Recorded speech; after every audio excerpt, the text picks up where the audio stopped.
নমস্কার বন্ধুরা, সবাই কেমন আছো? আশা করছি সবাই ভালো আছো আর সুস্থ আছো।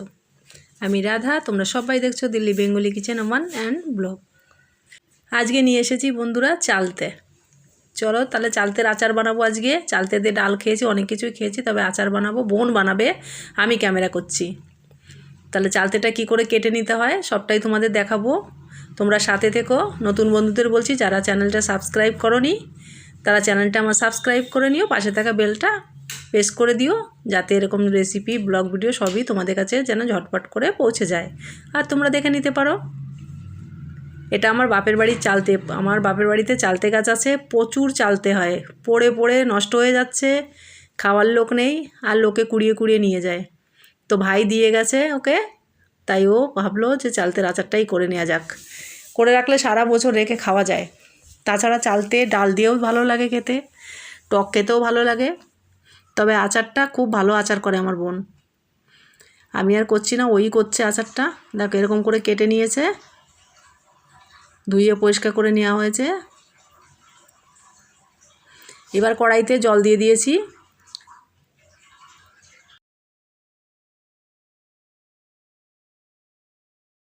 জলে দিয়ে দিচ্ছি স্বাদ মতন কিছুটা নুন, তাহলে চালতের মধ্যে নুনটা খুব ভালো যায়। দিয়ে দেবো 1 চামচ হলুদ।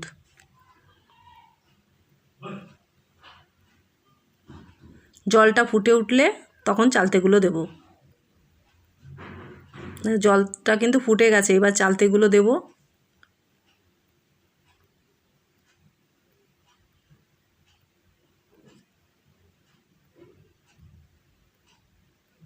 চালতের আচার খেতে বসলে বন্ধুরা 1 বাটি নিমেষেই শেষ হয়ে যায়। আমরা তো 3 বোন কম্পিটিশন দিয়ে খেতে পারি।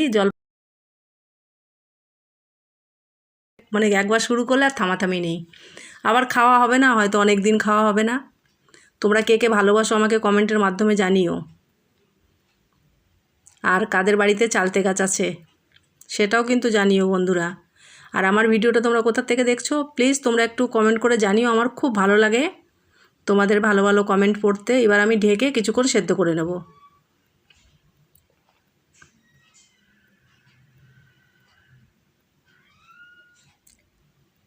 সেদ্ধ হয়ে গেছে চালতে, কালার দেখেই বোঝা যাচ্ছে। জলটা ঝরিয়ে রেখে নেব। এবার আমি যে যে মশলা ব্যবহার করব সেগুলো দেখিয়ে দিচ্ছি তোমাদের।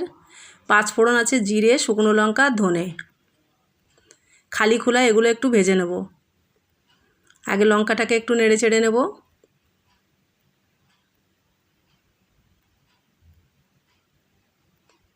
ভয়েস দিচ্ছি আর মুখে জল এসে যাচ্ছে চালতের আচার দেখে।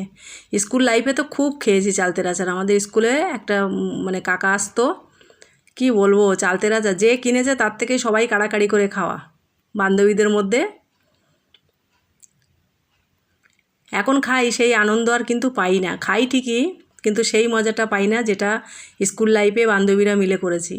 এবার চালতেটাকে একটা মগের মধ্যে দেওয়া আছে বন্ধুরা, অন্য কিছু ছিল না, মগের মধ্যে দিয়ে এটাকে একটু থেতো করে নেওয়া হচ্ছে।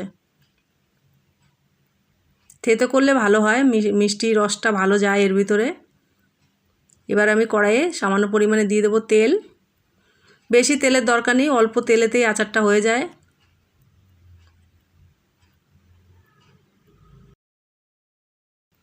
এবার দিয়ে দিচ্ছি আমি 5 ফোড়ন।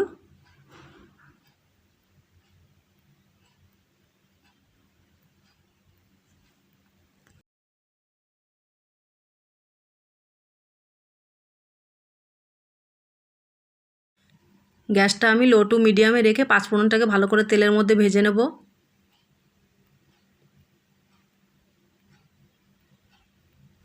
এবার দিয়ে দেবো 2 টুকরো তেজপাতা। তেজপাতাটা হয়ে গেছে, এবার দিয়ে দেবো চালতেটা। ঠিক এরকমভাবে থেতো করতে হবে।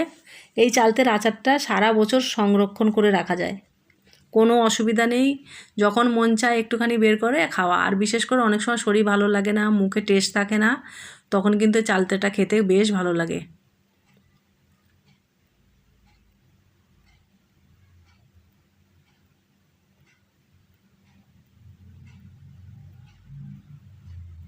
এবার দিয়ে দিচ্ছি স্বাদ মতো নুন।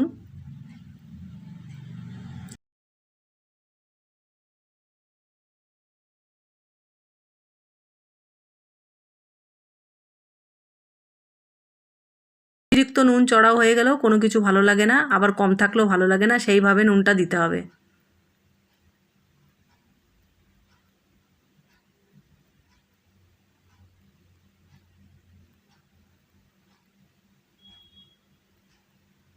এবার দিয়ে দেবো আমি গুড়। আমি ব্যবহার করছি আখের গুড় বন্ধুরা, তোমরা চাইলে চিনি দিও। গুড় বা চিনি যে কোনো জিনিস দিতে পারো, তবে আমরা আখের গুড় দিয়ে করছি।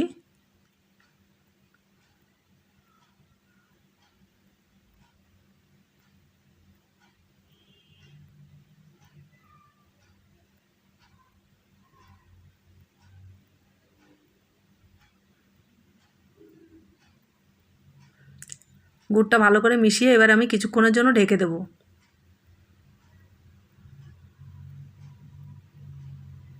দেখো গুড়টা লিকুইড হয়ে গেছে।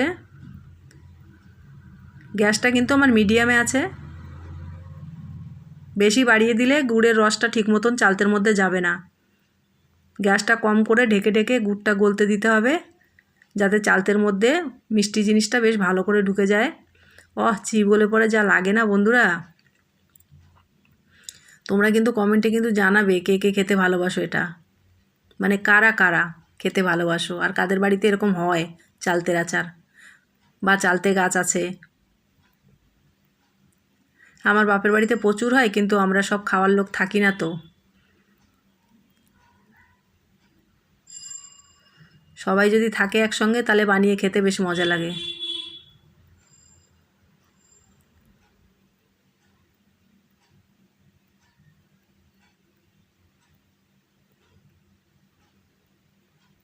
দেখো গুড়ের রসটা শুকিয়ে গেছে।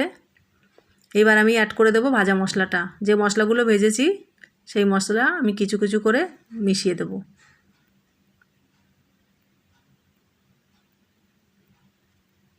এই মশলার ফ্লেভারটা এই আচারের মধ্যে এত ভালো লাগে।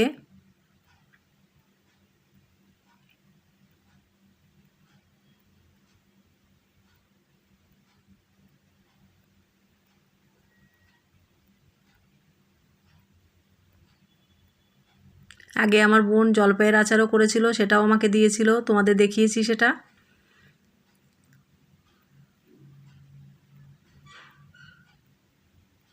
আর একটু মশলা অ্যাড করে দিলাম।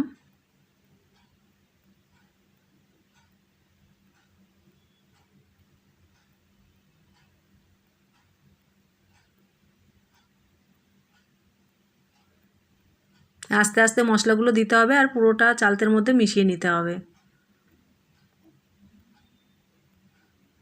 একটা এয়ারটাইট ডাব্বায় ফ্রিজে রেখে দিলে সারা বছর খাওয়া যায়। বাইরেতেও রাখতে পারো, তবে ফ্রিজে রেখে আমরা তো সারা বছরই খাই।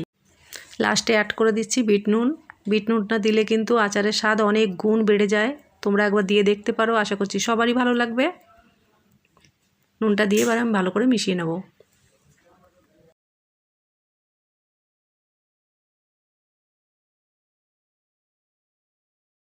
বিট নুনটা কিন্তু বন্ধুরা লাস্টেই দিতে হবে। তাহলে ভালো লাগলে লাইক কমেন্ট করে দিও, কাছের লোকের কাছে শেয়ার করে দিও, আমার চ্যানেলটি সাবস্ক্রাইব করে ভালো থেকো।